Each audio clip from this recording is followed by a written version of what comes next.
Hello everyone, welcome to Tactica Imperialis and to today's video. Today is the 5 years anniversary Q&A video. I put out an announcement for this about a month ago. I've been taking questions in the comments of that video, and now it is time to get around to doing some answers.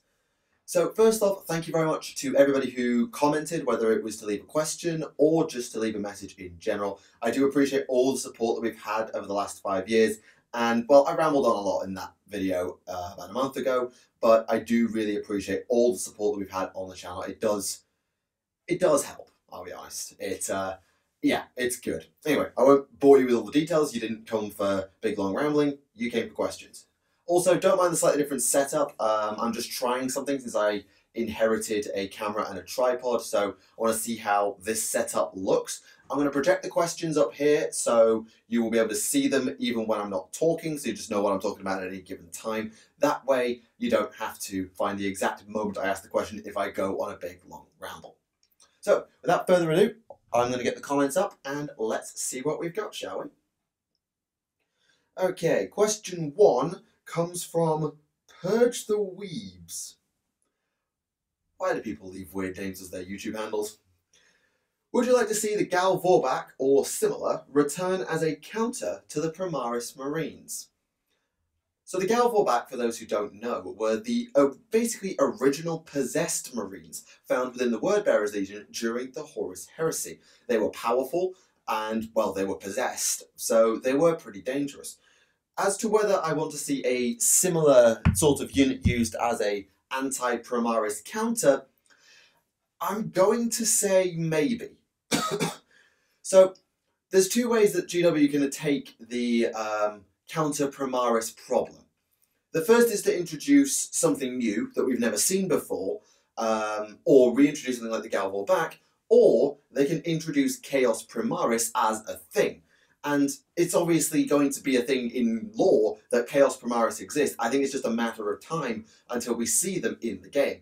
However, if they put both into the game, I think that they probably oversaturate the market and maybe make Chaos a little bit too favourable. So I think for the sake of sort of balancing it out, I think if we're going to get Chaos Primaris, I'm going to say no. If we don't get Chaos Primaris, then I'm going to say yes. So maybe. I mean, I'm leaning toward no because I expect we will get Chaos Primaris, but we shall see. Next question comes from Marshall Zavik. I think that's how you pronounce the X in front of a word. What part of the lore do you think has the biggest gap? And if you could have GW answer one lore mystery, what would it be? Oh. The biggest gap, I think, is Xenos society in terms of 40k. We know quite a lot about how the Imperium works. We know quite a lot about its worlds, how hive worlds function, how agri worlds function, how the sort of hierarchy system works and the tides and all of that. We don't have anywhere near the same amount of information when it comes to Xenos societies. We know a little bit about Comora, and we know a little bit about the craft worlds, and we know the odd bit about Orc society. But we know next to nothing. And we know almost nothing completely about the Tau, who of course I have a bit of a fondness for since I have quite a large Tau army. So I think that that's a gap I would very much like to see filled. As for one lore mystery, oh goodness, there are so many mysteries that you come across when you do what I do as a lore YouTuber, and I'm really not sure. I'm gonna say the challenge is, sometimes these mysteries are best left unanswered so that you don't know. It fuels speculation. So it is really difficult. The one that comes to my mind is the origins of the Blood Ravens. But then again, that's almost a meme at this point, so I don't think they will. The Knights Errant, I think we're going to get exactly who the Knights Errant that became the Grey Knights were in the Buried Dagger novel that's on its way out. So I'm going to say the origins of the Blood Ravens, but I'm completely happy if they don't answer it, because I understand that it fuels speculation and it gives people like Remlaze and I a job. Next question comes from Tobias Sanst. I think that's how you pronounce that.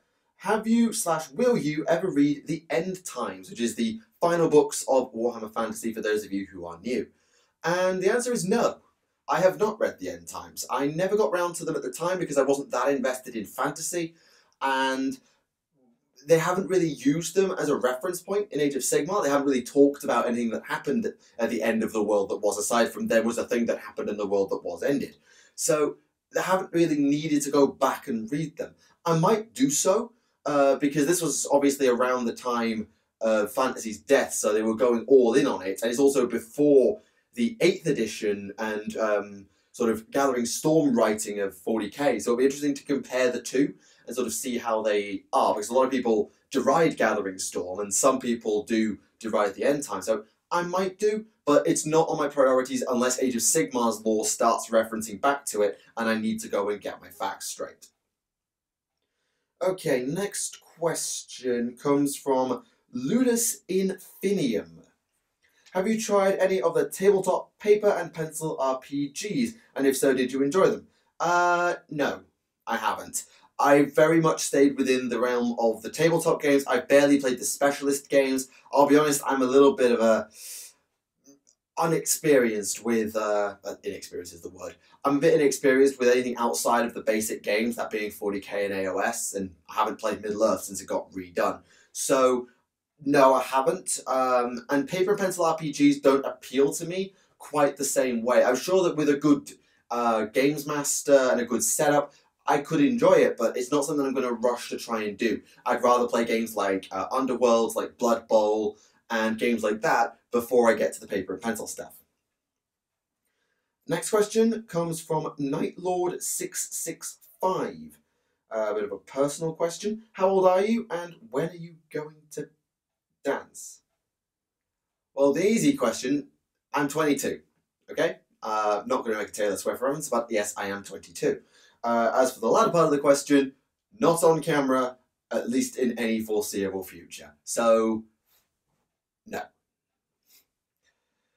Next question comes from Alad Evans. Do you think GW will ever make a World Eaters Codex with new World Eaters sculpts?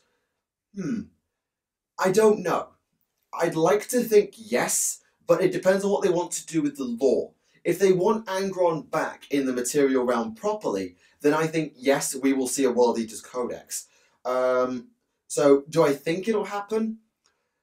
No, I don't. Or at least if it does happen, it won't happen soon, because we've got to get through the remaining 40k codices. I think AOS is going to get some time. We know Slanesh is next, in terms of the main gods to get a focus, because we know they're coming for Age of Sigmar.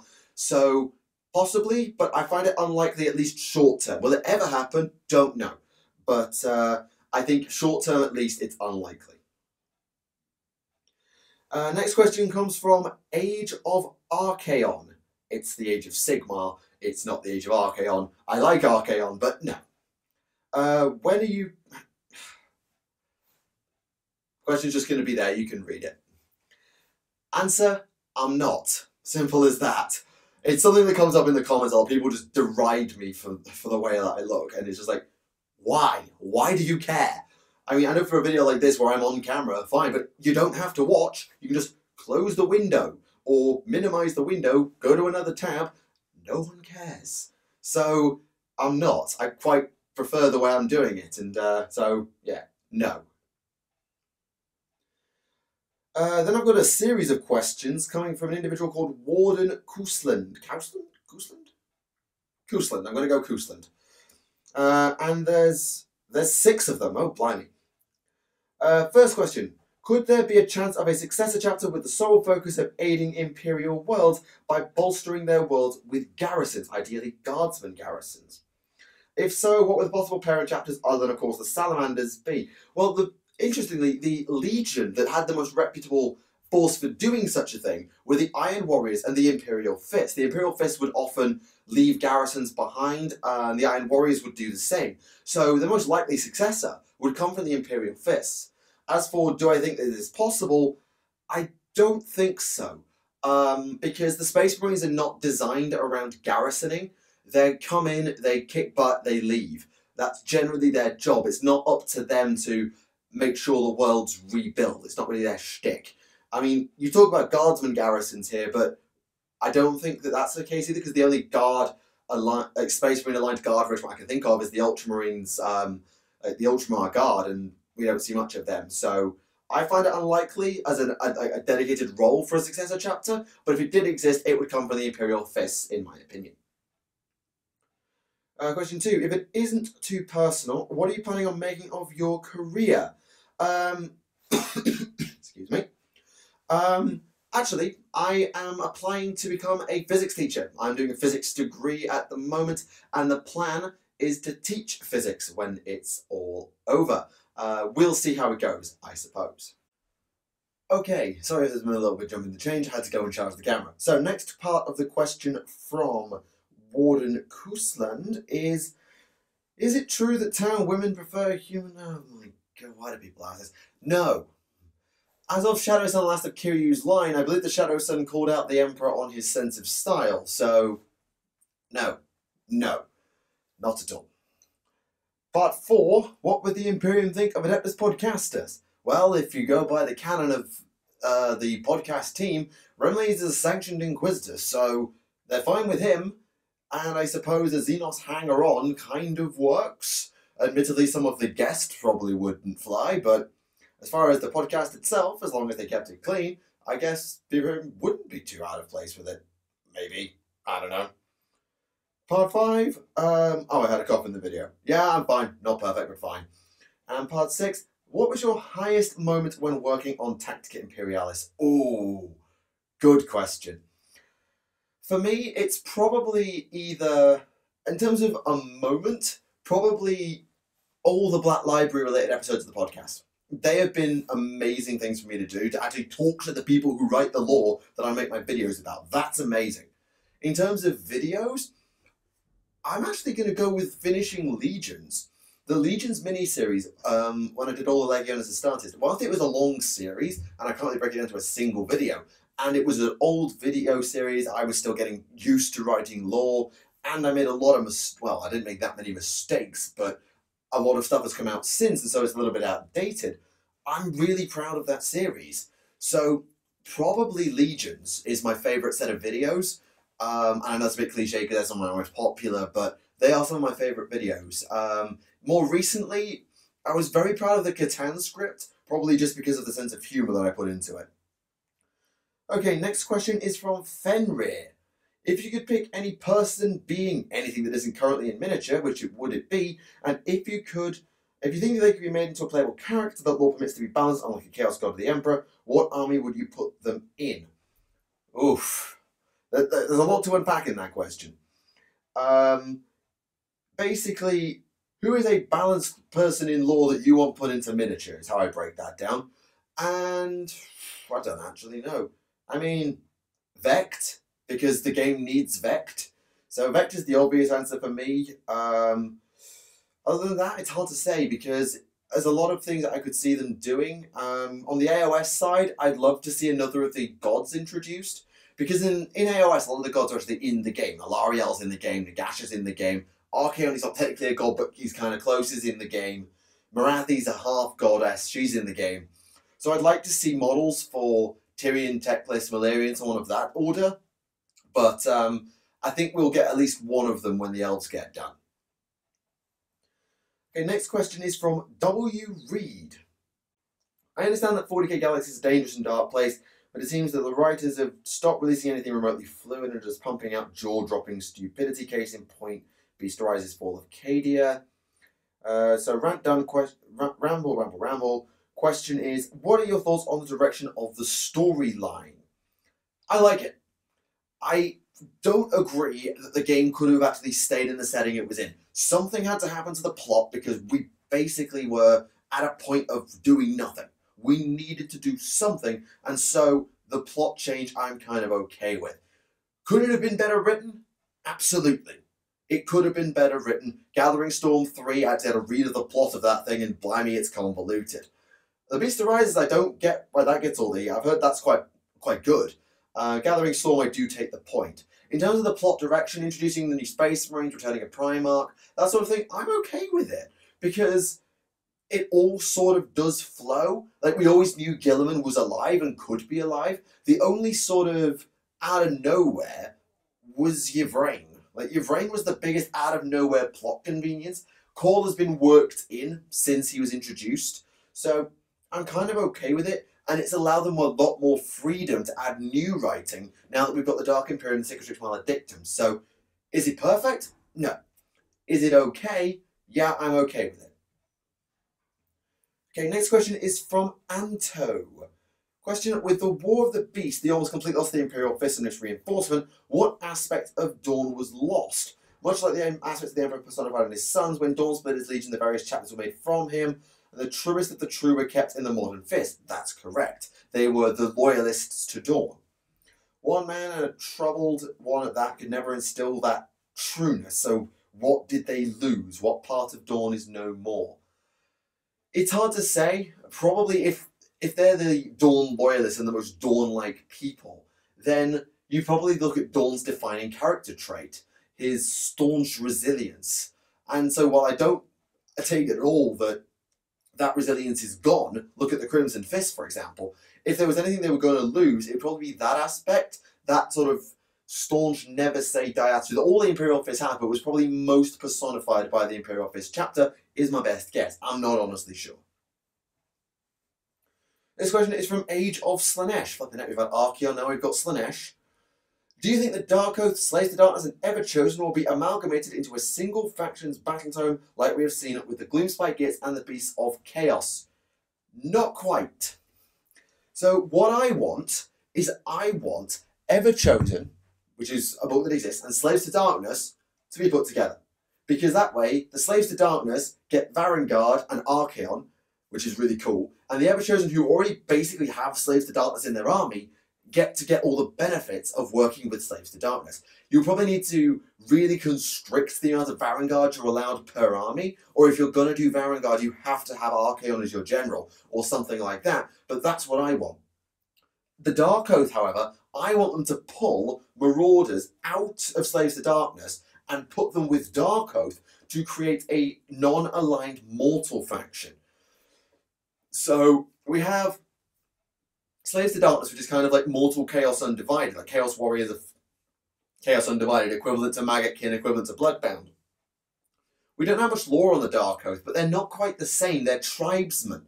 And I think that Marauders, Marauder Horsemen, and maybe pulling out some of the more like monstrous elements, maybe like Gorbeast Chariots or something like that, might work well with them. Just to have it as these human tribesmen who have been conquered by the armies of chaos and now serve the dark gods without being on the same level. Or maybe they're tribes that the Bloodbound left behind who were forced to rely on chaos for survival, but who are not as devoted as, say, the Everchosen are. So that's what I want. I want to pull Chaos Warriors and Everchosen together, and I want to pull Marauders and Dark Oath together so we get 2 books instead of just 1. I mean, we've seen actually just recently that Skaven are being all shoved back together, so I'm not opposed to the idea, but I think it would be more fun to pull the Marauders out and let them stand on their own. Okay, 2 questions here from Jesus is here, look busy. Is that a Johnny No. Is that a Johnny English reference? I'm going to take it as a Johnny English reference. If you don't get the reference, go watch Johnny English. It's hilarious. So, meme question. Has your character ever come into contact with the Blood Ravens? No. No, I haven't. My character has not come into contact with the Blood Ravens, but they do know of the Blood Ravens, hence why there is a log on them. Serious question. If there was any headcanon you could add to the lore, what would it be? This is a similar question to... whose question was it now? I've forgotten their name. Who was the question who asked me earlier? Sorry. From Zavich, the lore mystery. Because again, the Blood Ravens is the obvious bit of headcanon that I'd love to slot in. As for other gaps in the lore or headcanons, I don't really have any. I'm not really a headcanon-y person in terms of things. I like to try and just take the lore as it is and implement it rather than anything else. I like to theorize, but I don't really know what I'd do with implementing it. I like them to do something with... No, I can't come up with a good... I'm not good at headcanon, so I can't really give you a satisfactory answer there, other than going back to my Blood Ravens being Thousand Suns, but that's a very accepted headcanon of much of the fandom, so... Cop-out? Yeah, bit of a cop-out. Sorry. Okay, and this one is from Punishment 90. What is that? I I can't tell. What was / is the biggest challenge with managing the channel? Oh, okay. Now we're getting to a serious question.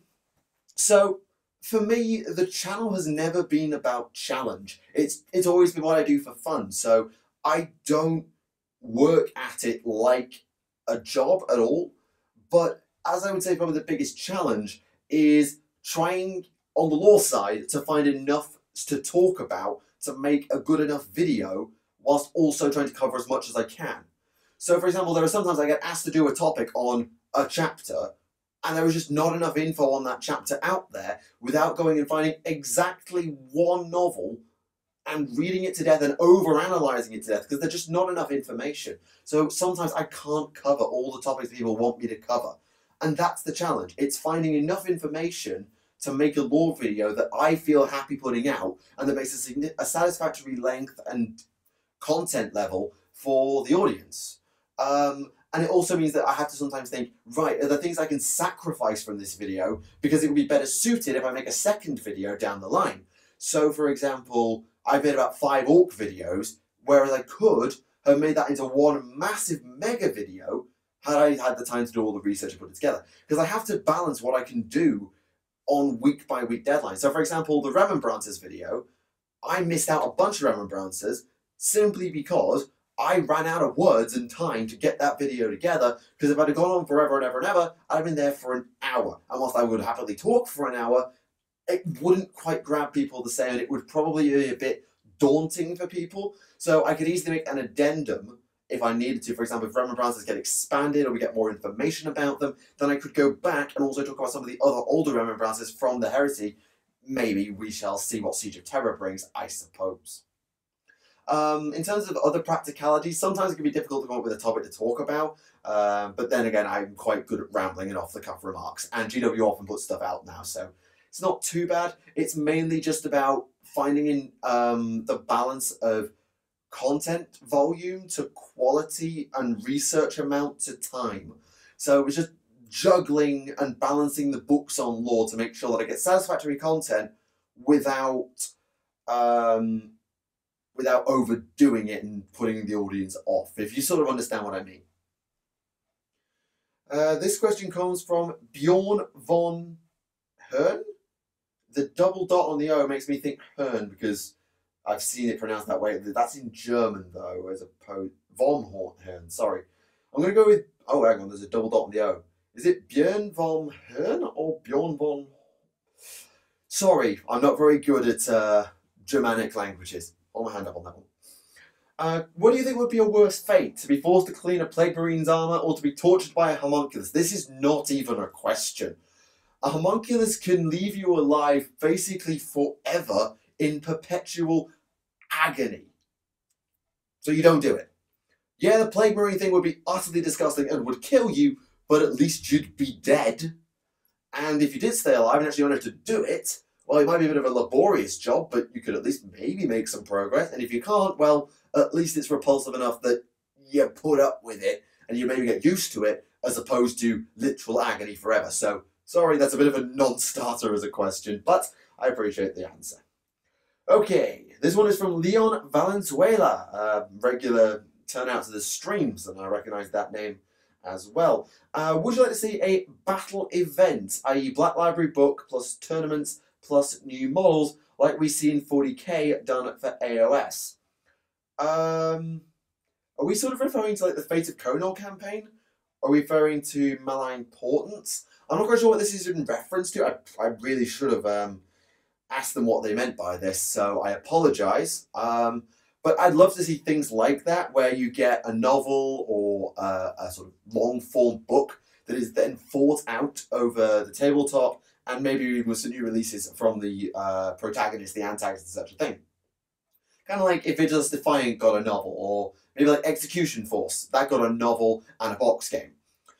So yes, absolutely. And if we were to see such an event done, I would want to see it in the realm of light. I have a softness for Heish because I like the elves, and we know basically nothing about Heish, whereas we know a lot about actually Shaman, Shaish, Gairen. I'm not as fussed for Gur, maybe because I don't like destruction all that much, though I am playing Gloomspite. I'm not too fussed for Azir, though it is an interesting place. Orgu intrigues me, but it will be a lot of chicanery, so I'm going to go with Heish. Okay, next question comes from the Lowly Scout. Oh, come on, could be worse. I mean, Scout Marines are still good. Due to Primaris Space Marines' lack of versatility and overall units, do you think that their next rollout will allow more flexibility or just more units? Honestly, I don't know. Because how do you add flexibility without more units? So I think they'll probably get another set of units, though for what role I'm not sure, because they have heavy... I think the main thing Primaris don't have is melee troops. So I think they might get a melee unit, sort of an analogue to Vanguard vets, though I don't know. We'll see. But if they're going to get anything, I think some heavy armor, like a Terminator equivalent for Primaris, now that they've got like Marnis Calgar can do it, and maybe a really close assault troop, because it's something that they are kind of lacking. So that's what I'm going to go with. Next question from Jim White. Which 1/48th scale model would you like to convert if you had the opportunity? I'll be honest, I don't know what a 1/48th scale model exactly is, so I'm going to put my hand up here and say I have absolutely no idea. I am sorry. And actually, I think that's actually it. I thought there was one more that I'd missed. Have I missed one? Just give me a second while I go back through these questions.